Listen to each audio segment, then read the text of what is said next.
Successful people don't try. Successful people do. Yeah, I like that. Do it. They do. You know, Nike slogan, just do it. Imagine how that campaign would have failed miserably if they said, just try. Oh man, that doesn't even fly. And see, that's the challenge. When you use the word try, and if you fail, then you can rationalize your behavior. Well, at least I tried. Doesn't cut it. Always do your best. Not sometimes, not when it's convenient, not when you feel like it. Discipline means to always do your best. Because if you do your best job, how do you feel? Phenomenal. And if we feel phenomenal about ourselves, we call that what do you think? Self-esteem. Thank you, sir. Self-esteem. Anybody can survive. I learned that growing up in the ghetto. It was all about survival. I don't want to survive, I want to thrive. I want to live, I want to grow. I want to evolve to a higher level of consciousness. You know? That's what's going to make the difference. So don't try to reinvent the wheel. Just learn to drive the car better. So when we talk about never being a master, always a student, let them know that. We're all students here, and I'm going to try this new idea, and if it flies, awesome. If it doesn't, I'll be the first to say it doesn't work. But unless you get everybody on the same page, then how is it ever going to work? How many meditate actively? Active meditation. Just like active listening. How many are actively listening to me right now?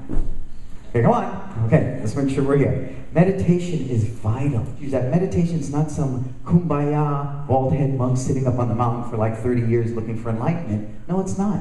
You can meditate all the time. I get to red light, I breathe in, I say I am breathing. I breathe out, I back that up with I am grateful. Why is the breath so important when I talk about meditation? Because the one thing that connects the mind and the body is your breath.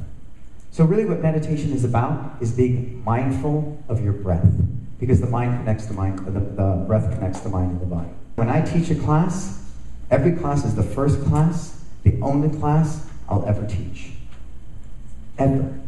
Because one thing I love about that balance and that mindset, it teaches you to be present. It teaches you to be fully engaged in this moment right here, right now. Everything in my school you earn. Because it's only through earning things that you build self-esteem. And a kid knows when you're lying. I mean, you're giving him all this great praise. Hey, Johnny, you're doing a great job. And he's not. He knows you're lying through your teeth. So be mindful of that too. It's not about me. It's about serving my clients better. The number one question your parents will ask you is how many students in a class? How many of you get that all the time? Okay. Well, I got one instructor and 30 students, but we utilize rotating curriculum. And they don't care. I overstaff. I overstaff. We work with a 7-to-1 ratio at any given time. You determine your own wealth. It's not like you go work for a company and they say, okay, you get this much bonus and this much vacation each year, and each year if you do A, B, C, you get da-da-da, throw the bone to the dog. That's not it. You have the ability to determine and create as much wealth as you choose. Do you realize that? Because if you're not satisfied, then you go, wow, that guy's got so much more than me, and oh, but he's got less than me, and you know what? The grass is not greener on the other side. The grass is greener where you water it. The grass is greener where you water it. That is it.